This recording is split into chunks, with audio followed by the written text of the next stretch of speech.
Israel, el odio de un mundo engañado.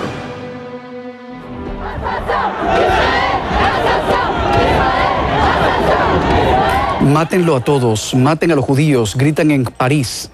La ciudad se ha visto sacudida por actos de violencia y enfrentamientos entre policías y manifestantes pro-palestinos. Incidentes similares se han registrado en las últimas horas en Gran Bretaña, Jordania, Chile, Perú y Estados Unidos. Es indiscutible que Israel es el país más odiado del mundo. Hay razones objetivas que justifican, o, por lo menos, explican, ese odio, esa obsesión desproporcionada por condenar a un país pequeño en territorio y en población, cuando hay tantas otras disputas en el mundo. Analicemos a continuación algunas posibles causas del odio que muchos países e individuos en el mundo sienten hacia el Estado judío. Israel ocupa territorio de otra nación. Israel ocupó la Cisjordania en 1967, como consecuencia de su triunfo en una guerra defensiva. El territorio ocupado nunca había sido independiente. Estuvo bajo el control de Jordania del 48 al 67, de Gran Bretaña desde el fin de la Guerra Mundial hasta el 48, y durante los siglos anteriores. Fue provincia del Imperio Otomano. Hoy, Israel está dispuesto a entregarlo a la autoridad palestina, mediante negociaciones que decidan la frontera final, y que tomen en cuenta las necesidades de seguridad de Israel. Hay otras ocupaciones en el mundo que no producen protestas ni demostraciones de odio. Rusia ocupa las Islas Kurile, que pertenecían a Japón hasta el final de la Segunda Guerra Mundial, lo cual impide que hayan transcurrido más de 6 décadas. Los dos países aún no han firmado la paz. Pero esto no molesta a nadie en el mundo. Tíbet perdió su independencia y fue absorbido por China, desde que el ejército chino derrotó al débil ejército tibetano, en el año 1950. Esto tal vez moleste al Dalai Lama, a sus seguidores, y a los tibetanos étnicos, pero a nadie más. Turquía ocupa gran parte de la isla de Chipre, desde su invasión en 1974. Lo cual no produce protestas de nadie, excepto tal vez de los griegos chipriotas. Sáhara Occidental está ocupada por Marruecos. ¿A alguien le interesa? A raíz de la derrota de Alemania en 1945, 13 millones de alemanes étnicos, que habían vivido durante cientos de años en lo que se llamaba Prusia Oriental, fueron expulsados, y Prusia Oriental desapareció del mapa. Ni siquiera Alemania se queja. El hecho de que Israel ocupa la Cisjordania no es la causa del odio, es solo un pretexto. Los que acusan a Israel de violar los derechos humanos, de árabes, israelíes, y de palestinos, son los mismos a quienes no les interesa lo que ocurre en el Sudán, en el Congo, en Ruanda, en China, en Siria, en Egipto, y en tantos otros países, donde los gobiernos no respetan los derechos humanos, persiguen a minorías étnicas y religiosas, consideran a las mujeres ciudadanos de segunda categoría.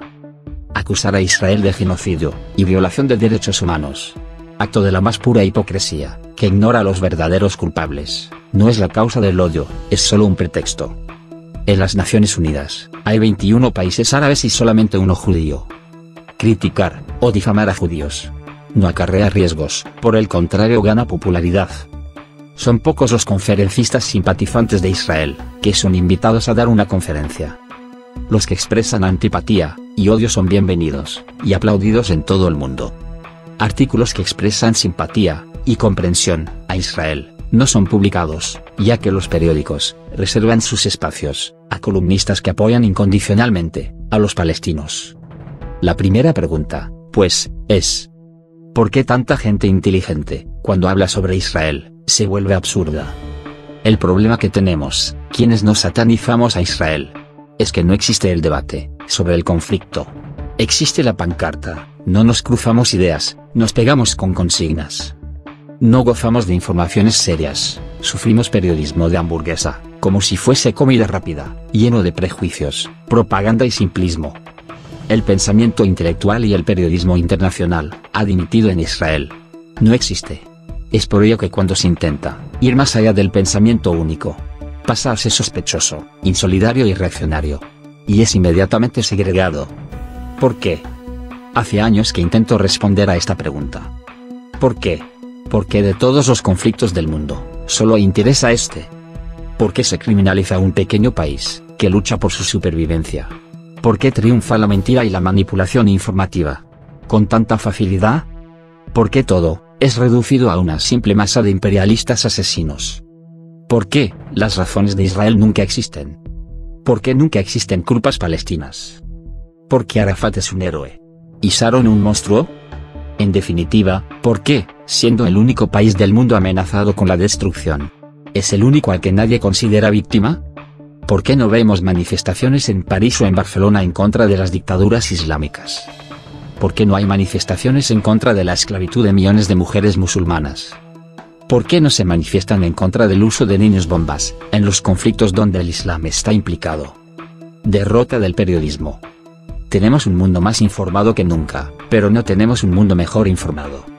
Al contrario, las autopistas de la información nos conectan con cualquier punto del planeta, pero no nos conectan ni con la verdad, ni con los hechos. Los periodistas actuales no necesitan mapas, porque tienen Google Earth. No necesitan saber historia, porque tienen Wikipedia. Los históricos periodistas que conocían las raíces de un conflicto, aún existen, pero son una especie en vías de extinción. Devorados por este periodismo de hamburguesa, que ofrece noticias, como la comida rápida, a lectores que desean información, como la comida rápida.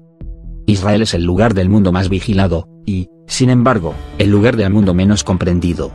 Cualquier más media sabe que si habla contra Israel, no tendrá problemas. Pero, ¿qué ocurrirá si critica a un país islámico? Sin duda, entonces, se complicará la vida. No nos confundamos. Parte de la prensa que escribe contra Israel, se vería reflejada en una aguda frase de Goethe. Nadie es más esclavo que el que se tiene por libre, sin serlo. O también en otra, más cínica, de Mark Twain. Conoce primero los hechos, y luego distorsiónalos cuanto quieras. Actualmente hay muchos disturbios en Israel. Israel se encuentra perseguido, rodeado por enemigos. Siria, Líbano, Jordania, Arabia Saudita, Irán, Hamas, la Yihad Islámica, Hezbollah, etc.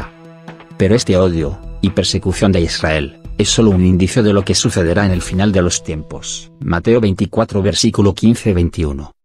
La última oleada de persecución comenzó cuando Israel fue reconstruido como nación, en 1948. Muchos eruditos de las profecías bíblicas creen que la guerra árabe-israelí de los 6 días en 1967 fue el principio del fin. Lo que está ocurriendo ahora en Israel ¿podría indicar que el final está cerca? Sí. ¿Significa con seguridad que el final está cerca? No. Jesús mismo lo dijo mejor. Mirad que nadie os engañe, porque vendrán muchos en mi nombre, diciendo: yo soy el Cristo. Y a muchos engañarán. Y oiréis de guerras, y rumores de guerras. Mirad que no os turbéis, porque es necesario que todo esto acontezca. Pero aún no es el fin. Mateo 24 versículo 4-6. Los perseguidores de Israel vendrán y se irán, pero la persecución permanecerá hasta la segunda venida de Cristo.